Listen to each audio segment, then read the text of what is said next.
வணக்கம். என்ன செய்தியை பார்க்க போறோம்னு கேட்டீங்கன்னா, அப்பனும் மகனும் களம் இறங்கி விட்டார்கள். என்ன ஆட்சியை கவிழ்க்க போறாங்களா? ஆட்சி கட்டில விஜய் அவர்கள் ஏறி 3 மாத காலம் அமைதியா இருந்தாங்க. போராட்ட களத்துக்கு வரல. மக்கள் எவ்வளவோ பிரச்சனையை சந்தித்தார்கள்.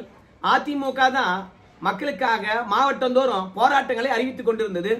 இப்ப என்ன திடீர் ஞானோதயம் அப்பனும் மகனும் ஒரு சேர தஞ்சையில 3ஆம் தேதி ஆர்ப்பாட்டத்தை வச்சிருக்காங்க. இந்த ஆர்ப்பாட்டத்தின் மூலமாக தமிழக மக்களுக்கு திமுக என்ன செய்தியை சொல்ல வருது?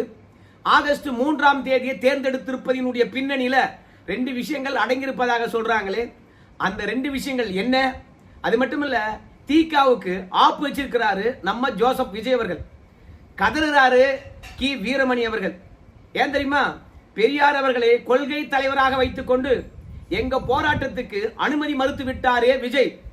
எங்களுடைய அரசியல் வரலாற்றில் காங்கிரஸா இருக்கலாம், அதிமுக இருக்கலாம், இவங்க 2 பேரும் எங்க போராட்டத்துக்கு எதிராக தடை விதித்ததே கிடையாது, அனுமதி மறுத்ததே கிடையாது. திக சமூக இயக்கம் பெரியார கொள்கை தலைவராக வச்சுக்கிட்டு எங்க போராட்டத்துக்கும் எங்க பிரச்சாரத்துக்கும் தடை விதிப்பது நியாயமில்லை விஜய், நாங்க நீதிமன்றத்தை நாடுவோம் அப்படின்னு கி வீரமணி அவர்களை கதற விட்டுருக்காரு. இதுவே காதுக்கு இனிமையான செய்தியாக நான் பார்க்கிறேன்.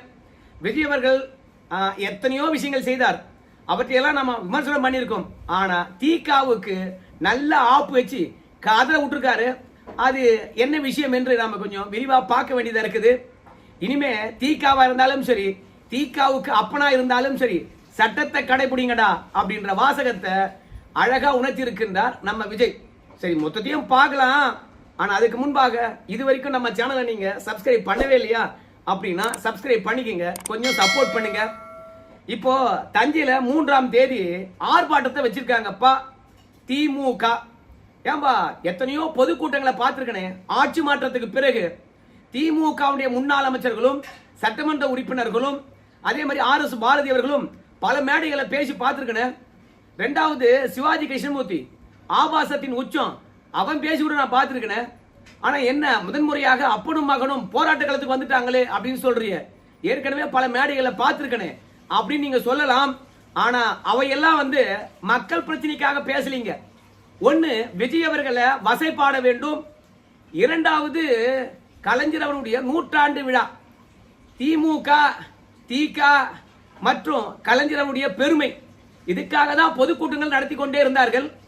அதிமுக தான் மாவட்டந்தோறும் மக்கள் பிரச்சனை பேசி ஆர்ப்பாட்டம் செய்து கொண்டிருந்தார்கள். இப்போ திமுகவுக்கு அவசியம் ஏற்பட்டு இருக்கிறது. என்ன தெரியுமா? அதிமுகவில் குழப்பம் இருந்தாலும் அதை ஒரு பக்கம் ஒதுக்கி வைத்து விட்டு மண்டலந்தோறும் ஆர்ப்பாட்டம் நடத்திக்கிட்டே வராங்க. இந்த மக்கள் பிரச்சனை பேசுவதில் அதிமுக முன்னணியில் இருக்குது, திமுக பின்தங்கி இருக்குது. அது மட்டும் இல்ல, இன்னைக்கு நம்ம செந்தில் பாலாஜி விவகாரமானது திமுகவை காலி பண்ணியிருக்குது. அதனுடைய பேரானது நாரி போயிருக்குது. செந்தில் பாலாஜி அவர்கள் எப்போது கைது செய்வார்கள் என்று தெரியாது. செந்தில் பாலாஜி அவர்களை கைது செய்தார்கள் என்றால் செந்தில் பாலாஜி வாயை வச்சுன்னு சும்மா இருப்பாரா? துருவி துருவி விசாரிப்பார்கள். அதனால டாஸ்மார்க் விஷயத்துல நாம் அடிச்ச பணம் எல்லாம் எங்க போயிருக்குது என்ற விஷயத்தை நம்முடைய செந்தில் பாலாஜி அவர்கள் சொல்லிட்டாங்கன்னா திமுக தலைமை குடும்பத்துக்கு எவ்வளவு பெரிய ஆப்பு. அதனால அதை திசை திருப்ப வேண்டும். அதுக்காக தான் தஞ்சையில 3ஆம் தேதி விவசாயிகளுக்கு ஆதரவாக போராட்டத்தை அறிவித்திருக்கின்றார். ஏன்னா விவசாய கடன் தள்ளுபடி, அதே மாதிரி மேட்டூர்ல தண்ணி திறக்காதது, தண்ணி இல்லாம பயிர் கருகி போச்சு இல்ல, பயிர் கருகினதுக்கு எந்தவித நிவாரணமும் கொடுக்கல. இவற்றையெல்லாம் வலியுறுத்தி அனைத்து கட்சி கூட்டத்தை கூட்ட சொல்லி, 2வது நீங்க கர்நாடக முதலமைச்சரை சந்திக்க கூடாது என்று வலியுறுத்தி நம்ம விஜய் அவர்கள் தூக்கத்தில் இருக்கின்றாராம், அவரை எழுப்பணுமா. அதற்காக தஞ்சையில போராட்டம் பண்ண போறாங்களாம். அதனால திமுக எல்லா கட்சிகளுக்கும் அழைப்பு விடுக்கிறது. அதுல ஒரு கேள்வி, ஏயா கர்நாடகாக்காரன் அனைத்து கட்சி கூட்டத்தை டெல்லியில கூட்டுறான், அதே மாதிரி 2ஆம் தேதி பாத்தீங்கன்னா கர்நாடகாவிலும் அனைத்து கட்சி கூட்டத்தை கூட்டுறான். ஆனா நீ 3ஆம் தேதி கர்நாடகா போக போற. கர்நாடகா போறதுக்கு முன்னாடி தமிழ்நாட்டில் ஒரு ஆலோசனை செய்துட்டு அனைத்து கட்சியும் கூட்டி அதற்கு பிறகு போய் முதலமைச்சர் சந்திச்சிருக்கலாமே. ஏன் போய் எந்தவித ஆலோசனையும் இல்லாம நீங்க 3ஆம் தேதி முதலமைச்சர் போய் சந்திக்க போறீங்க கர்நாடகாவில்? 2வது, நீங்க சந்திக்க போறீங்களா இல்லையா என்ற விஷயமே எங்களுக்கு தெரியலீங்க அப்படின்னு திமுக சொல்லிட்டு சந்திப்பதாக உறுதிப்படுத்தப்படாத தகவலை உலாவை விட்டு ஆழம் பார்க்குறீங்க? எதிர்கட்சிகள் எதிர்ப்பு தெரிவிக்கிறாங்களா, இல்ல ஆதரவு தெரிவிக்கிறாங்களா? அதுக்கப்புறம் எதிர்ப்பு தெரிவிக்கலை என்றால் நம்ம கர்நாடகாவுக்கு போவோம். எதிர்ப்பு தெரிவிச்சாங்கன்னா நாங்க தான் அபிஷியலா அறிவிக்கவே இல்லையே, கர்நாடகா முதலமைச்சரை சந்திக்க போறோம் சொல்லிவிட்டா அப்படின்னு சொல்லிட்டு தப்பிச்சுக்கலான்றதுக்காக உறுதிப்படுத்தப்படாத தகவலை உலா விட்டு பாக்குறீங்க ஆழம். அதனால ஏற்கனவே நம்ம மேகதாது அணை கட்டணுமா கட்டக்கூடாதா என்று விவாதிப்பதற்கு ஒரு மேகதாது அணை மேலாண்மை வாரியத்தை ஒன்று அமைக்க சொன்னோம். ஆனா இப்படி நாம தீர்மானம் போட்டிருக்கோம், அதுல ஒரு ஆணையத்தை அமைக்க சொல்லியிருக்கிறோம். இதை பற்றி பிரதமர் கிட்ட போய் முறையிடாம எதுக்கு நீங்க கர்நாடக முதலமைச்சர் போய் சந்திக்க போறீங்க? அதனால விவசாயிகளை வஞ்சித்திருக்கின்றீங்க, கொடுத்த வாக்குறுதியை நிறைவேற்றவே இல்லை. இப்படி தொடர்ச்சியாக வாக்குறுதியை நிறைவேற்றாம நீங்க கம்முன்னு இருக்கீங்கல்ல, இப்படி கம்முன்னு இருந்தீங்கன்னா விவசாயிகள் என்ன நினைப்பாங்க? ஒரு டைமை கொடுங்க, இந்த மாசத்துக்குள்ளாக விவசாயிகளுடைய கோரிக்கை முழுமையா நிறைவேற்றன்னு சொல்லிவிட்டு ஏங்க சட்டம் ஒழுங்க அன்றாடம் கவனிக்கணும், கவனிக்க மாட்டீங்க. சரி, கொடுத்த வாக்குறுதியை நிறைவேற்றத்துக்கு குறிப்பா விவசாயிகளுக்கு இந்த தேதியை நிறைவேற்றன்னு சொல்லுங்க, கடனை முழுமையா தள்ளுபடி பண்றேன்னு சொல்லுங்க. ஆனா விவசாயிகளுக்கு எந்தவித உத்தரவாதமும் அளிக்காம அவ்வளவுதான் எங்களால கடன் தள்ளுபடி பண்ண முடியும் அப்படின்னு சொல்லிட்டு வறட்சி இருக்குது, விவசாயிகளுக்கு எதுவுமே கொடுக்காம விவசாயிகளுடைய விரோத போக்க கடைபிடிக்கக்கூடிய இந்த சோபா மாடல் அரச, இரண்டாவது கால் சீட்டு கொடுக்கின்ற இந்த கவர்மெண்ட வீட்டுக்கு அனுப்புவோம், வாங்க ஒன்னா சேர்ந்து போராடுவோம், ஒருமித்த கருத்து கொண்ட எல்லா கட்சிகளும் வாங்க அப்படின்னு அப்பனும் மகனும் அழைத்திருக்கின்றார்கள். எனக்கு ஒரு சந்தேகம், தஞ்சையில 10 மணிக்கு ஆர்ப்பாட்டமா? ஆனா நம்முடைய உதயநிதி ஸ்டாலின் அவர்கள் 10 மணிக்கு தஞ்சைக்கு வந்துருவாரா? ஏன்னா அவர் எழுந்திருப்பதே 10 மணிக்கு தான் என்று சவுக்கு சங்கர் சொல்லியிருக்கிறார். ஆனா தஞ்சையில போராட்டம் வைத்திருப்பதனால நம்ம ஸ்டாலின் அவர்கள் காலையிலே எழுப்பி குளிக்க வச்சு ட்ரெஸ் எல்லாம் பண்ணிவிட்டு, தம்பி இன்னைக்கு ஒரு நாள் மட்டும் கொஞ்சம் முன்னாடி போய் போராட்டம் நடத்திட்டு வந்திருப்பா அப்படின்னு சொல்லுவார்னு நினைக்கிறேன். ஏன்னா நம்ம ஸ்டாலின் அவர்கள் தஞ்சையில ஆர்ப்பாட்டம் நடத்துறாங்கல்ல, அந்த விஷயத்தை செய்தியா போட்டுக்கிற அதே தருணத்துல நம்ம தலைவர் ஆணையிட்டு விட்டார், வாங்க நம்மளும் போராட்ட களத்துக்கு போலாம் அப்படின்னு உடன்பிறப்புகளை எல்லாம் உதயநிதி ஸ்டாலின் அழைத்து இருக்கின்றார். சோ மொத்தத்துல 3 மாதத்துக்கு பிறகு மக்கள் பிரச்சனை வந்திருக்காங்க. ஒன்னு நம்ம செந்தில் பாலாஜி விஷயத்தை திசை திருப்பதுக்கு, இரண்டாவது 3ஆம் தேதி கர்நாடகா போறாரு முதலமைச்சர், அந்த விஷயம் மக்களிடையே கவனம் பெறக்கூடாது, திமுக ஆர்ப்பாட்டம் தான் கவனம் பெற வேண்டும். ஏன்னா ஊடகம் ஒட்டுமொத்தமாக திமுக ஆதரவா இருக்குது. அப்படி இருக்கும்போது தஞ்சையில போயிட்டு உதயநிதி ஸ்டாலினும் அவங்க கட்சிக்காரங்களும் ஆர்ப்பாட்டம் பண்ணா அதையே பெரிய விஷயமாக பேச ஆரம்பிச்சிருவாங்க. ட்ரோன் காட்சிகள்லாம் காட்டுவாங்க. ஒரு 10 பேர் வந்தா கூட அணி அணியாக வந்தாங்க. தமிழகமே அப்படியே அதிர்ந்து போய்விட்டது. இப்போ உதயநிதி ஸ்டாலின் அவர்கள் களத்தில் இறங்கிட்டார். இளம் பெரியார் ஆட்சி மாற்றத்தை ஏற்படுத்தாம விடமாட்டார், ஜென்சி கிட்ஸ்களுடைய படையை பார்த்தையா அப்படின்னு சொல்லிட்டு 10 பேர் இளைஞர்கள் இல்லை என்றாலும் கூட சும்மா தூக்கி வச்சு பேசுறதுக்கு ஊடகம் இருக்குது. அதனால கர்நாடகாவுக்கு போயிட்டு அங்க நம்முடைய கர்நாடகா முதலமைச்சர் சிவகுமார் இடத்துல நம்ம முதலமைச்சர் ஜோசப் விஜய் அவர்கள் என்ன பேச போறார் என்ற விஷயம் மக்களிடையே போய் சேரக்கூடாது. ஒருவேளை சிவகுமார் அவர்களும் விஜய் அவர்களும் பேசி தமிழகத்துக்கு தண்ணியை திறந்துட்டாங்கன்னு வச்சுக்கலாம், அப்புறம் திமுக டம்மி ஆயிடும். 5 வருஷ காலம் பாத்தீங்கன்னா உங்க எல்லாருக்கும் தெரியும், கர்நாடகாவில் ஒரே ஒரு டிஎம்சி தண்ணி கூட திமுக வாங்கல. அவங்க அதிர்ஷ்டம் என்னன்னு கேட்டீங்கன்னா, சரியான நேரத்தில் மழை பொழிவு இருந்துச்சு. அதனால மேட்டூர் அணையில 80 அடிக்கு மேல தண்ணி இருந்துகிட்டே இருந்ததா, அதனால சரியா ஜூன் 12ஆம் தேதி தண்ணி திறந்துகிட்டே இருந்துட்டாங்க. அதனால கர்நாடகா கிட்ட தண்ணி கேட்க வேண்டிய அவசியம் இல்லாம போச்சு. இப்ப மட்டும் கொடுக்க மாட்டேன் என்று வம்படி பண்ணி கொண்டு இருக்கின்ற கர்நாடகா காரங்கிட்ட போய் ஒருவேளை எம்ஜிஆர் மாதிரி பேசி தண்ணி வாங்கி வந்துட்டாரு வச்சுக்கலாம், 1-2 கெத்தி ஏறிடும். யாருக்கு? விஜய்க்கு. அதை எப்படியாவது திசை திருப்பணுமே அப்படின்னா 3ஆம் தேதி போராட்டத்தை போடு, பார்த்துடலாம் யாரு பெருசா பேசுறாங்கன்னு பார்க்கலாம் மக்கள் அப்படின்னு சொல்லிட்டு போட்டிக்கு கூட்டத்தை அறிவிச்சிருக்காரு. இது விவசாய நலனெல்லாம் கிடையாது. விவசாயியுடைய நலன்கள் அடிப்படையில் போராட்டம் அறிவித்திருந்தா விவசாயிகளை பொறுத்த வரைக்கும் என்னைக்கு கடன் தள்ளுபடியை விஜய் அவர்கள் அறிவித்தாரோ அன்னைக்கிலிருந்து போராட்டம் நடத்திக்கிட்டே இருக்காங்க. நம்ம திமுக அன்னைக்கே விவசாயிகளுடன் நின்று போராட்டம் நடத்திடணும். திடீர்னு ஞானோதயம் எப்ப கர்நாடகாவுக்கு போறாரு ஜோசப் விஜய், தண்ணி வாங்கி வந்துட்டாருன்னா அந்த பயம்தான். ஆனா கர்நாடகாவுக்கு போனா தண்ணி கொடுப்பானா அப்படின்னு கேட்டீங்கன்னா நிச்சயமா கிடையாது. நம்ம விஜய் அவர்களுக்கு கர்நாடகாவில் ஏகப்பட்ட ரசிகர்கள் இருக்காங்க. அந்த ரசிகர்களுடைய ஓட்டு காங்கிரஸுக்கு வரணும்னா விஜய் அவர்களை அழைக்கணும், அவரை வாகனத்தில் வச்சு கர்நாடகா முழுவதும் சுட்டி காட்டணும். அப்படி இல்லையா தமிழர் பகுதிக்காவது நம்ம விஜய் அவர்களை கூட்டுமை காட்டணும். அப்படி இல்லையா ஹெலிகாப்டர் மூலமாக கர்நாடகாவில் காவிரி பாய்கின்ற இடங்களை சுத்தி காட்டணும். அப்படி சுத்தி காட்டுகின்ற போது விஜய் வந்துட்டாரு, விஜயை கூட்டு வந்துட்டாங்க. ரெண்டாவது காங்கிரஸ் முதலமைச்சர் சிவகுமார் அவர்களும் விஜய் அவர்களும் சிரிச்சு பேசுகின்ற போட்டோவை எடுத்து எல்லாத்தையும் ஒட்டிடுவாங்க. ஏன்னா எத்தனையோ முதலமைச்சர்கள் வந்து கர்நாடகா போயிருக்காங்க. அப்போதெல்லாம் கர்நாடகாவில் இருக்கக்கூடிய முதலமைச்சர்கள் வந்து பெருசா மதிக்க மாட்டாங்க. ஆனா விஜய் அவர்கள் கர்நாடகா முதலமைச்சரை சந்திக்க போறாருன்னு சொன்ன உடனே ரெண்டு பேரும் உட்கார்ந்து பேசுகின்ற அறையே வந்து பாத்தீங்கன்னா புதுசா ஜோடிக்கிறாங்க. அப்படியே என்ன அர்த்தம்? 2027 வருகின்ற தேர்தலுக்கு நம்ம விஜய் அவர்கள் இப்போதே கர்நாடகாவில் பிரச்சாரம் பண்ண வைக்கிறாங்க. அதனால தான் சிவகுமாரை பொறுத்த வரைக்கும் வாங்க தம்பி, சுத்தி பாருங்க தம்பி, தண்ணி இல்ல தம்பி அப்படின்னு அடம்பிடிச்சிட்டு இருக்காங்க. மொத்தத்தில் விஜய் அவர்கள் போறதும் தன்னுடைய மாச காட்டுறதுக்கு தான், தண்ணி வாங்கிறதுக்கெல்லாம் கிடையாது.